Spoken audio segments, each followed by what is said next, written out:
Hello बच्चों, मैं doctor Sunita Nandlal कक्षा 11th के लिए अभिव्यक्ति और माध्यम का चैप्टर है कार्यालय लेखन और प्रक्रिया। उसमें आज हम पढ़ेंगे अर्ध सरकारी पत्र।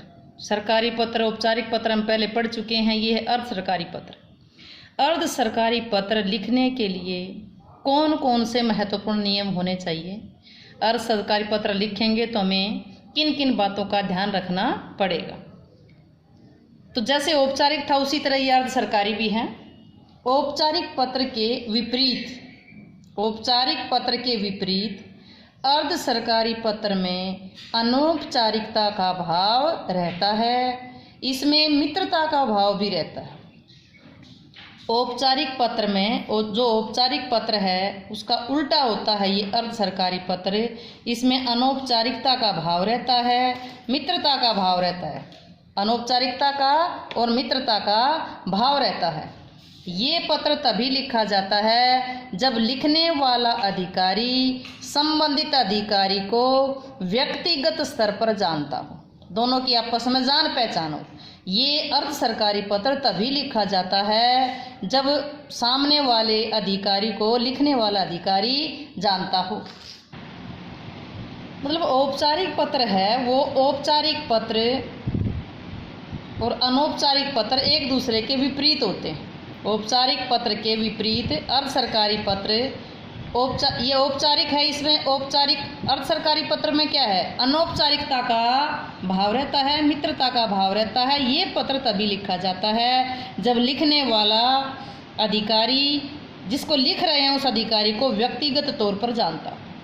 किसी खास विषय के संबंध में अधिकारी का ध्यान आकृष्ट करने के लिए ऐसे पत्र लिखे जाते हैं। कोई खास विषय, कोई खास टॉपिक है, कोई खास सब्जेक्ट है, उसके बारे में उसका ध्यान दिलाने के लिए ऐसे पत्र लिखे जाते हैं। पत्र प्रारूप में शीर्ष पर बाईं ओर प्रेषक का नाम व पद लिखा जाता है। बाईं ओर का मतलब कहाँ है? जो उल्टा हाथ जहाँ हम या बी बना कर देखते हैं, मैंने पहले भी बताया था कि हाथ की यहाँ पर बी बना कर देखें। ये देखो, ये हमारी बी बनी। इंग्लिश का जो बी वर्ड है, ये उंगली देखो, ये यूं हाथ को यूं करके देखें, अंगूठे पर उंगली लगा कर देखें, ये बी बनता है तो बाईं। और दूसरे हाथ का ये डी बनता है। डी कैसे बना? ये डी बनता है तो ये दायां। तो बाईं ओर ये क्या कहता है कि पत्र प्रारूप में शीर्ष के बाईं ओर प्रेषक का नाम व पद लिखा जाता है। जैसे हम पहले लिखते आए, बाईं ओर प्रेषक का नाम व पद लिखा जाता है। अर्ध सरकारी पत्र के लिए कार्यालय के लेटर हेड का प्रयोग किया जाता है, जिसमें ऊपर ऑफिस का नाम, एड्रेस वगैरह छपा होता है। वो उसको बोलते हैं लेटर हेड। क्या था कि औपचारिक पत्र के विपरीत अर्ध सरकारी पत्र में अनौपचारिकता और मित्रता का भाव रहता है। इसमें दोनों आपस में जानने वाले होते हैं, व्यक्तिगत तौर पर एक दूसरे के जानकार होते हैं, तब ये पत्र लिखा जाता है। किसी खास विषय पर ध्यान दिलाने के लिए पत्र लिखा जाता है।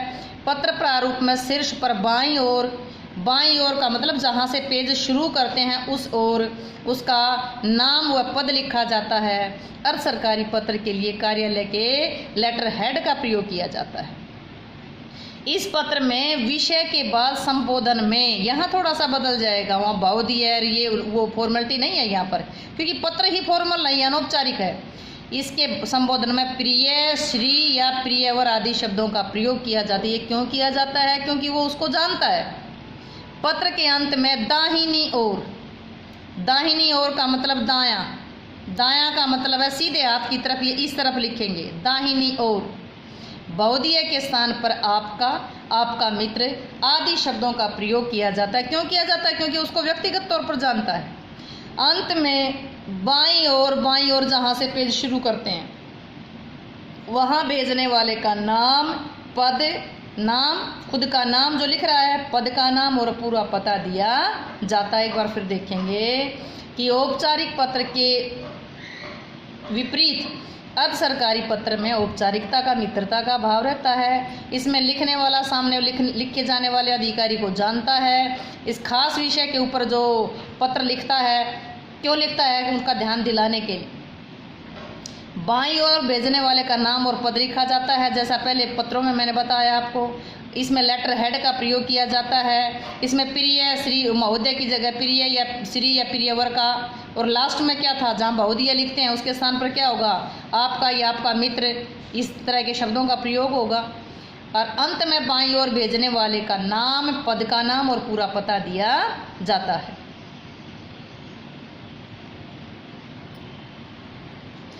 अब आप एक पत्र देखेंगे, हरियाणा साहित्य संस्कृति संस्थान चंडीगढ़ के निदेशक की ओर से हरियाणा साहित्य संस्कृति संस्था के क्षेत्रीय कार्यालय करनाल के निदेशक को एक अर्ध सरकारी पत्र लिखे। इसमें सरकारी पत्र भी लिख चुके हैं ना, औपचारिक पत्र भी लिख चुके हैं इसी टॉपिक के ऊपर, इसी पर टिप्पण टिप्पणी और आनुषंगिक भी लिख चुके हैं, जिसमें मोबाइल पर किए जाने वाले व्यय सीमा का उल्लेख किया गया। प्रारूप क्या है, प्रारूप जिस ऑफिस से लिख रहे हैं, हरियाणा साहित्य संस्कृति संस्थान महानिदेशालय, यहाँ दिनांक डाल दी। पत्र संख्या क्या थी, 3/2/2/20/, प्रशासनिक गुरलाब सिंह उप महानिदेशक, उसके नाम से गुरलाब लिखने वाला का गुरलाब सिंह उप महानिदेशक। यहाँ अपने उसको व्यक्तिगत तौर पर जानता है, गुरलाब सिंह कामेश को जानता है, तो पत्र लिख रहा है, प्रिय श्री कामेश, कृपया 15 मार्च 2020 और 2 जून 2020 को भेजे गए अपने पत्रों का स्मरण करें जो मोबाइल फ़ोन पर किए जाने वाले मासिक व्यय की सीमा बढ़ाने के बारे में थे। आपसे अनुरोध कर कार्रवाई की जा रही है, क्योंकि व्यय सीमा में बढ़ोतरी के लिए बोर्ड की अनुमति आवश्यक है, अतः हम इस मसले को बोर्ड की अगली बैठक में प्रस्तुत करेंगे। आपके अनुरोध पर कार्रवाई की जा रही है, क्योंकि व्यय सीमा में बढ़ोतरी के लिए बोर्ड की अनुमति आवश्यक है, अतः हम इस मसले को बोर्ड की अगली मीटिंग में प्रस्तुत करेंगे, पेश करेंगे। इस मसले पर बोर्ड के निर्णय से हम आपको अवगत करा देंगे, शुभकामनाओं सहित। यहाँ देखो, यहाँ उसने क्या लिखा, आपका, बहुदिया नहीं लिखा, आपका गुरलाब सिंह, आपका गुरलाब सिंह।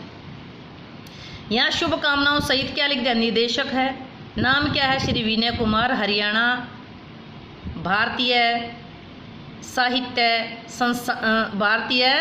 साहित्य एवं संस्कृति संस्थान, कहाँ का जिक्र है, करनाल का।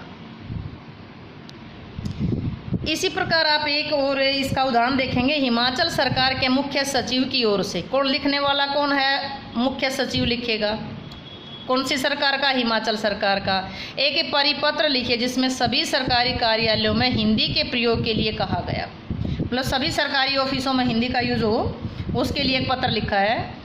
प्रारूप क्या है, ये परिपत्र, कैसा पत्र है, परिपत्र है, क्रम संख्या 1221/हिंदी/101/120, ये फाइल नंबर डाला गया है। भेजने वाला कौन है, बलबीर सिंह यादव IAS, मुख्य सचिव हिमाचल सरकार, हिमाचल सरकार कहाँ, शिमला। ये लिखने वाला है मुख्य सचिव, मुख्य सचिव कौन सी सरकार का, हिमाचल सरकार का। नाम क्या है, नाम अपने पास से बना, बलबीर सिंह यादव IAS, कहाँ का, हिमाचल सरकार कहाँ, शिमला। सेवा में विभाग अध्यक्ष, सभी विभागों के अध्यक्ष हो, सेवा में विभाग अध्यक्ष हिमाचल सरकार के सभी कार्यालय, हिमाचल सरकार के सभी कार्यालय। दिनांक कितनी डाल दी इसमें, दिनांक चाहे आप आज की डालो, तारीख डालो इसमें। विषय क्या, सरकारी कार्यालयों में हिंदी का प्रयोग अनिवार्य है, हिंदी का प्रयोग जरूरी हो, इसके लिए पत्र लिखा जा रहा है। महोदय श्रीमान जी, यहाँ प्रिय भी लिख सकता था वो, कि मुझे हिमाचल सरकार की ओर से आपको यह सूचित करने का निर्देश प्राप्त हुआ है कि 25 अगस्त 2020 से हिमाचल के सभी सरकारी कार्यालयों में हिंदी का प्रयोग अनिवार्य है। मुझे ये निर्देश मिला है कि 25 अगस्त से सरकारी कार्यालयों में हिंदी का प्रयोग अनिवार्य है। हिमाचल एक हिंदी भाषी प्रदेश है और यहाँ के निवासियों की भाषा भी हिंदी ही है, अतः आवश्यक है कि सरकार राज्य के सरकारी कार्यालयों में सारा कार्य भी हिंदी में ही हो। आशा है कि मैंने बताया कि 2 पैराग्राफ बनाओ, एक में तो पूरी बात लिखो, दूसरा उस बात से संबंधित एक ही बात में सारी समस्या का समाधान हो। आप इस निर्णय का स्वागत करेंगे और अपने कार्यालय का समूचा पत्र व्यवहार हिंदी में ही करेंगे। यहाँ क्या लिखा कि भवदीय बलबीर सिंह यादव, ये हस्ताक्षर हैं मुख्य सचिव हिमाचल सरकार। तो ये 2 उदाहरणों के माध्यम से आपको समझ आया होगा कि आपने ये अर्ध सरकारी पत्र कैसे लिखने हैं। उम्मीद है कि ये वीडियो आपको अच्छी लगी होगी। वीडियो अच्छी लगी हो तो वीडियो को लाइक करें, शेयर करें, चैनल को सब्सक्राइब करना ना भूलें।